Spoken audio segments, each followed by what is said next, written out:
Hello, Diva Loves. It is I, Miss Sophia the Diva, and I'm back here again for another review of those fabulous ladies who are currently vacationing in the south of France. Real Housewives of Potomac, honey. This is season 3, episode 16. Revoir drama. In other words, goodbye drama. And they really couldn't say goodbye to it because it was a lot of drama and unpacking, a lot of cat fighting. And I just feel like, honestly, at the end of the day, perhaps a therapist and a lounger should have been brought in so everyone could hash out their issues. Maybe we should have a good old group therapy session, just like they did on Real Housewives of Atlanta with Nene, although we all know how that worked out, so no, that might not work. These women are cold-blooded. Karen said she has a 21-year marriage, and that's an institution. I think Candiace throughout this entire episode, I'm like, girlfriend, some days you show your maturity, and then other days you show where there's cracks in it. Stop begging these women to be part of the conversation.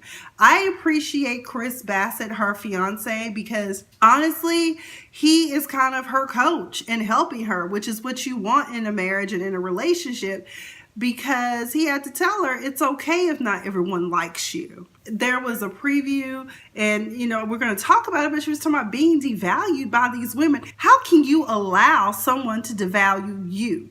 That only really occurs in corporate America because they tell you in your paycheck. But when these women aren't paying your bills, they aren't making sure that you're okay, fuck the dumb shit. I mean, if you got one good friend out the group, that's good. So I don't know. Do y'all think with all of this that's going on that Candiace will be back next year? I don't know. I don't think that she's really meshing well with the group. Ashley kind of brought her in, but then kind of dumped her and abandoned her for the Green-Eyed Bandits. So I don't know. So when we left off in last episode, let's just go ahead and just do this in order. When we left off on last episode, Gizelle and Monique were having what would have been a beautiful breakfast, but for the fact that there were issues that still needed to be ironed out. And more the layers of the onion are starting to be peeled away, and it's just as stinky as a damn onion. That damn Charrisse and Monique and the whole Kendall thing, but Gizelle already told her, okay, girl, I'm going to be waiting in the cut like a damn ninja, blow your motherfucking head off. That's what she would want to say. That ain't what she said, but I know that's what she was thinking, because Monique said, well, I may have cocked the gun, but I didn't pull the trigger. So I was a little perplexed by this. So I'm like, so what you saying is that you were complicit in what happened, but you didn't go all the way. In criminal law, there's something called solicitation, which is completed at the time that it is communicated. If I'm remembering my crim law. My attorney buddies, chime in if you want to, because your girl been out of law school since 06. So I haven't taken the bar since 2011, 2012. So it's been a minute. But I'm going to get back into it. I keep telling y'all that I am. One day I'm going to come and be like, surprise, bitches. I am attorney diva, Miss Sophia the Diva. But anyway, so I'm confused.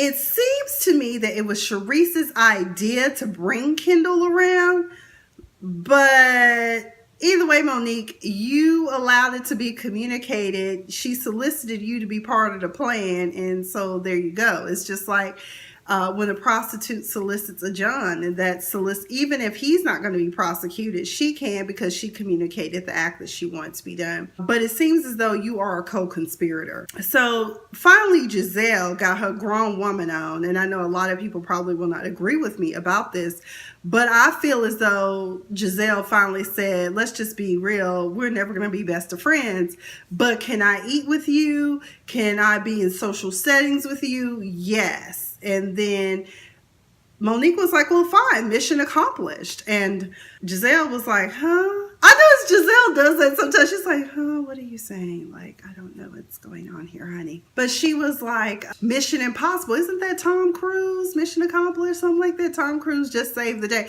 But anyway, sugar, I got to get out of here. I got to get ready and get dressed. I hate to leave you alone. So she was like, are you okay by yourself? And then Monique was like, yeah, because I've got to FaceTime Chris. And she's like, oh, how are things with you and Chris? And that's when it's kind of, Gizelle Gizelle essentially lives in two worlds, is what it is. Like, she wants to be the mean girl back on the campus of Hampton, but then at the same time, she also wants to be the caring first lady. Y'all, Gizelle really is a good person. It's just that for some reason she wants to hold on to, she likes being a power holder. I'll put it that way, and being in a position of leadership. Yeah, but either way, Monique does call Chris. She said that I think they're in a good place, and you know, he hates that it was the way that it was, but he talking about, I want you to come home. And then she was like, have you been putting the essential oils on the children? Oh my God, have you been putting it in the diffuser? He was like, actually, Tasha been doing it. I'm like, oh girl, essential oils. It is essential that you learn that essential oils is everywhere. Now, what you need to do is move to California and get you some weed business. And maybe you could become a Real Housewives of Beverly Hills or OC. Shake some shit up over there. Either way, I don't think that Gizelle is just going to go away quietly. I do think that she will be sitting in a cut, and Monique will be getting her just due along with her cohort, Charrisse. Stay tuned. Dun, dun, dun, dun, dun, dun, dun, dun, dun. They get ready to go on an excursion to a vineyard in France. I don't remember exactly where the vineyard was, but somewhere in the south of France. And Charrisse comes out the hotel and says, bonjour. And she says that's all she knows. I was like, girl, yes, that's all you know, because Lady Marmalade is not for everyone. So they make it to the winery. Things seem to be going really well with the ladies. Of course, Ashley, oh God, she is so... When the guy is serving the wine to them and he's taking it out of the barrel with this big, looks like a big giant turkey baster, she said, I think that's how they impregnate cows. I was like, why don't y'all ask Karen? She the one that grew up on a farm. But either way, only Ashley would equate wine from a barrel with impregnating a cow. Good Lord. Then somebody said, somebody commented on my tweet and they were like, she just ghetto like her mama. I was like, no, she's goofy as hell is what Ashley, goofy and messy all at the same time is what Ashley is. Anyway, Gizelle was out there in the vineyard in her stilettos and stuff, honey. I was like, I see you sorrow showing off your legs. And I really think for the shoes that she had on, while appropriate for her leg, because sometimes she wears those booties. And I'm just like, that really isn't, because of the shape of her leg, she has a nice shape, but at the same time, sometimes she wears those booties. I don't know if you remember that time she did Dancing with the Stars, whatever it was, for a local charity in DC. I just didn't like that look on her legs. But these heels were perfect, but not appropriate for the vineyard, because you could see the cobblestones was tearing them heels up. So you're going to have to either buy you a new pair or take them down to a good cobbler and get them repaired, because the back end of those heels are going to be all screeched up. Trust me, I learned the hard way many moons ago. They go outside after being inside of the vineyard and getting cow-induced wine. So they leave out of the vineyard where there's a nice spread set out for the ladies to eat. And Karen decides to serve the guy. She talking about, see, this is why I have such a good marriage, because I've been married for 21 years. It's an institution. At some point, I remember Gizelle pointed out that she didn't have her ring on, and that's why dude would know that she was married. And that's when Karen came up with this elaborate excuse that she just didn't want to wear her ring in the city. And Ashley was like, I wore mine in Somalia. Meanwhile, Charrisse and Monique are over having a side conversation, and Charrisse was like, well, you kind of threw me under the bus. She was like, well, and Monique was like, well, it was getting heated for me too. And so both of them are wrong, because Monique says that it was her understanding that Charrisse wanted Kendall to be brought in. And Monique was like, I'm ride or die for Charrisse, so I'm just going along and doing what I thought my friend wanted. I said, God damn, this sounds like some shit off of Power. Remember, if y'all been following this season, Tweedledee and Tweedledum and Dumb and Dumber, we got 4 different people. 2 ended up dead and 2 lucky still to be alive, because they thought they were doing what was in the best interest of their friend, or in Power's case, their boss. Monique, All I gotta say is you are loyal to a T, and Charrisse, you better hold on to a friend like Monique, because she is loyal to a fault no matter how fucked up the plan is. Now you got Gizelle all hot and heated, and she run around here referring to Kendall as horsey. I don't get why she calls her a horse. She's a very beautiful woman. But I guess when you trying to look for something, you'll just come up with anything. Because honestly, Sherman has a type and you two fit his profile. The only difference is Kendall doesn't have the light eyes. You have light eyes. That's the only difference I really see with y'all. But okay. Candiace, baby girl, let me tell you something.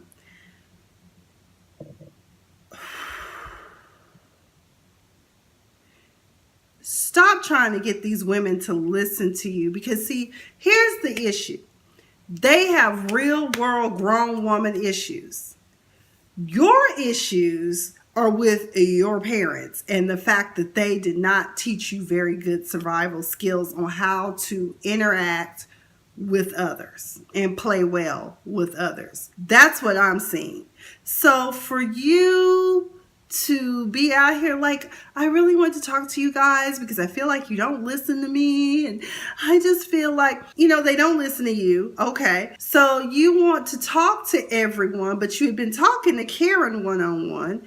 Ashley and Robyn are still taking pictures, but they shady too, because they heard you when you were trying to talk to them. They're like, oh hell no, here we go again, same old shit, ain't nothing different. I was like, they don't want to talk about you being a spoiled princess and how you feel like you should be able to talk to them, to speak with them about it. Because like Robyn said in the other last episode, you know, she was raised privileged too, but she doesn't wear it as like a burden.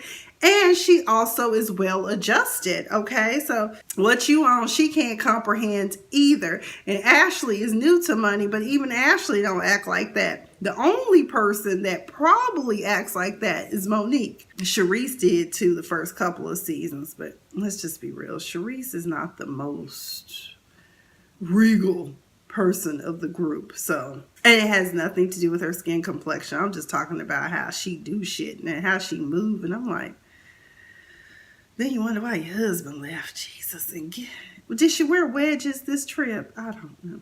Honestly, Candiace, to talk about that, you probably would do better trying to do a one-on-one with these people. Then she's talking about, I've been trying to show you like another side of me, and I just want an opportunity to show another side. Here's my thing. First impressions are lasting impressions. When you came on the scene, you're this pageant queen, you're marrying a white man. We know what color his penis is. We know he comes from a poor, you know, essentially you described him as someone that would be labeled poor white trash. So that's all we know about you. If you wanted to impress these ladies, you'd be like, hey, you know, I won Miss Washington, D.C. or whatever it was. And, you know, I've also been active in the political scene here. I worked for President Barack Obama and helped with his election and all of that. And then you could have just talked about the fact that I'm engaged. You know, my husband is white, and Monique, you know, we have something in common. My fiance's to be, my husband is, you know, his name is Chris, and that's all. You never need to share his background or anything like that, but you gave up too much, and it's a turnoff.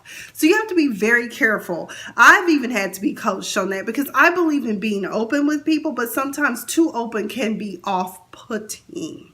Okay, and then she talking about, and somebody in this group nicknamed me princess, and I'm just like, you're the one who brought up the fact that you hate being called a princess, and that's why people tease you with it. And Gizelle was like, nah, honey, it wasn't me, I'm queen. I was like, okay, girl, you got Grand Dame over there and Lady Ashley. I don't know who Robyn is, but either way, you set yourself up to be treated like this. And furthermore, Candiace, when you were talking about these ladies just make me feel devalued, and I'm just like, in the words of Soror, Eleanor Roosevelt, because she was an AKA honorary, but she's still an Alpha woman. No one can make you feel inferior without your consent. Remember that. And like I said earlier in this video, the only time you should ever feel devalued is probably at a job. Other than that, because they will do it to you, honey. Make sure you go home with peanuts and just enough to get by. Either way, moving on. I feel as though Candiace never really has had a voice. Everyone has kind of dictated and directed her in the direction in which she should go, which means that she's never developed a skill to speak out for herself. Coach Karen was on hand, but Karen can only do so much. Karen forewarned her when she came into the group how it was. Just like with Ashley, she coached her on the fact that there's a pecking order in this group, and these women are like hens in a hen house. I think also she doesn't know how to articulate or express herself fully, or it may not even be that. It just may be as she starts to articulate and express herself, she may feel like, wait a minute, this sounds really dumb. I'm confused. I don't know what I'm saying. We've all had those moments where we're like, you know what, this shit don't even make any sense. Let me shut the hell up. And quite frankly, Candiace, you probably should just shut the hell up. On the ride back from the winery when everybody should be tipsy and feeling good, yeah, not so much. It was a cat fight broke out in the daggone van. I can't remember all that was said, but Monique started out saying, I'm just going to do like Karen. I'm not going to make the wine. I'm going to just put my name on it. And then Monique said something also about she told me, I'm just going to buy a whole big barrel or something of wine. And I was like, you just crashed a Bentley, and you just got over the fact that you almost had a DUI.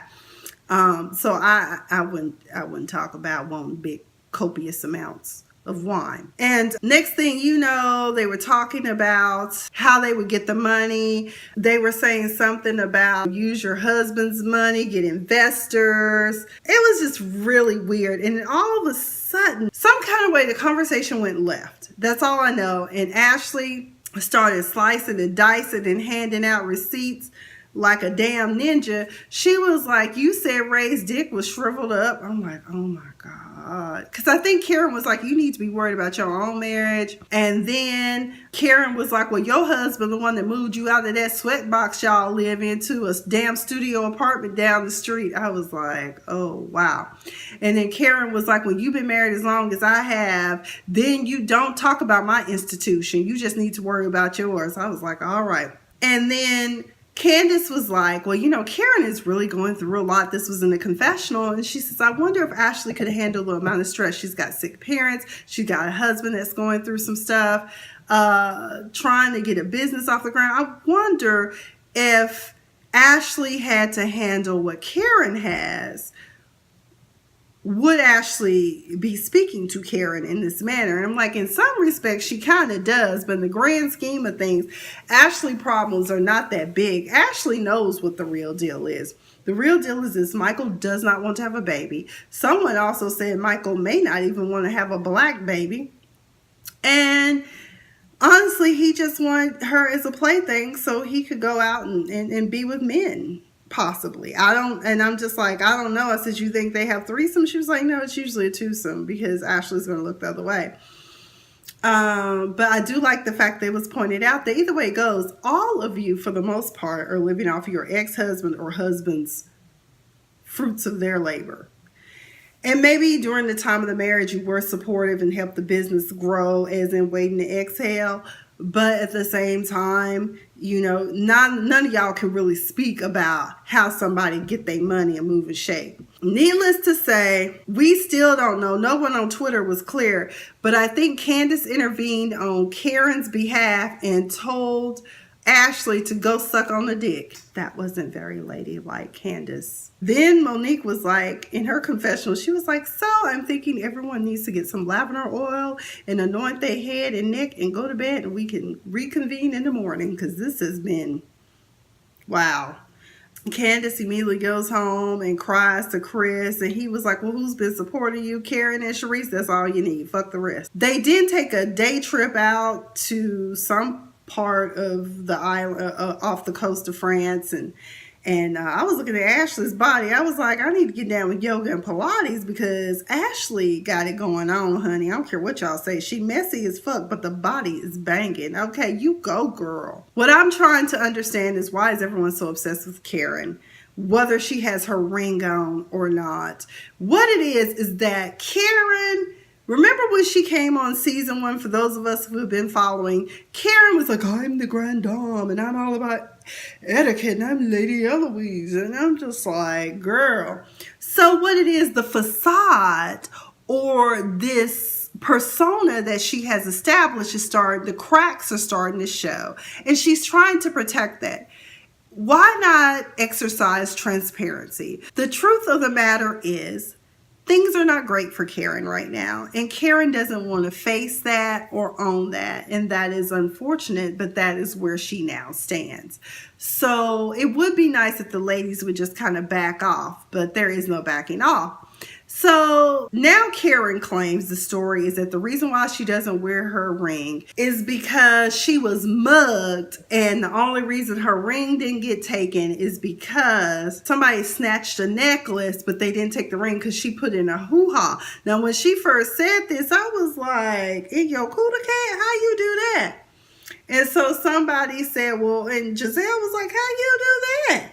And so she was like, I put it here. I was like, girl, that's not a hoo-ha. Because when you say hoo-ha, that means something else. She was like, well, that's what I call it. I was like, this don't even sound steeped in reality. When did you get mugged and not announce it to the world? Okay, girl, get it how you live. On this ascent to the top of wherever it was, because I'm sure they showed where they went, but I just don't remember. I was like, is that Nice? I mean, what is that? I don't know where they were.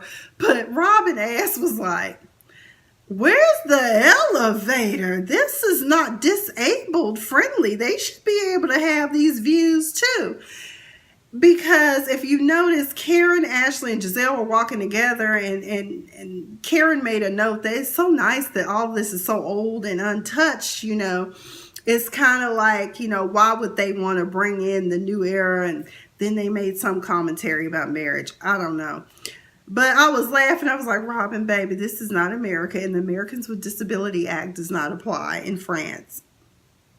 I'm sure that they have a way to get their handicap or disabled up there, but okay. Then it's the night of Monique's surprise party, which Charrisse and Karen have done a wonderful job of playing it. It's like 1920s burlesque themed party, and the hotel helped with the costumes and decorations, and they're just going to make it a really special night. Everyone was so cute. The only thing that was terrible, but I know it was for costuming reasons, boy, that wig they got for Ashley, that was just terrible, honey. I was like, what happened, Lord? Before the party can really get underway, Gizelle has to deal with some matters at home. Her baby girl, Adore, I think her 11 or 12-year-old, had a hard day at school and really just needed a hug from her mama. So she had one of her sisters, I think it was Grace, give her a hug. And I said, that's a very touching moment.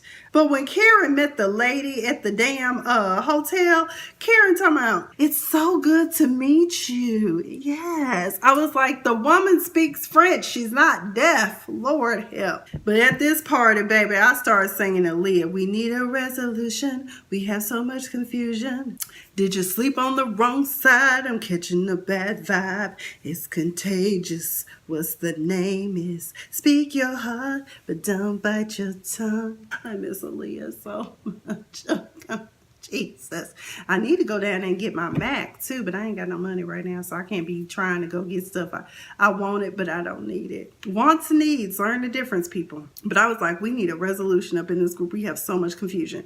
And I think they reached a resolve. Gizelle hashed out her stuff with Charrisse.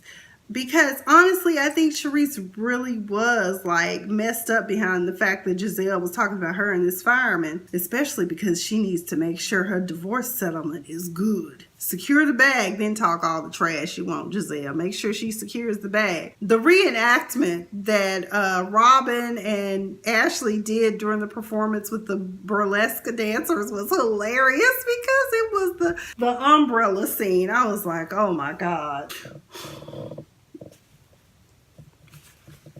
I was like, this shit is hilarious, but all is well that ends well. I hope that after this party, everyone had a voice. Even little Candiace got to say, you know, she feels like it's okay for everyone else to speak out, but she can't. And child, she made me tired, but at the same time, I kind of like little candy cane. Next week is going to be interesting. Karen is going to confront Matt about whether he was down to the gay club telling all of her business out in these streets. The ladies go on a fishing expedition at Karen's supposed home in Great Falls. And Ashley confesses to her mother that the reason why Michael does not want to procreate with her is because he thinks that she may be as dysfunctional of mother as she is. Cold-blooded. Good idea. Good idea. I don't think so. I think that was a horrible idea. That's how her mama talks. No, he didn't. It always sounds like she has a bunch of cotton balls in her cheeks. That's all I've got for this episode of Real Housewives of Potomac, a war drama. And I think I would like for you guys to subscribe if you've sat through this. And I think you find me fabulous and intriguing and someone you'd like to sit down and have wine with from time to time. But trust me, we will not be inseminating a cow afterwards. Thank you guys for joining. I have been Miss Sophia the Diva. Au revoir.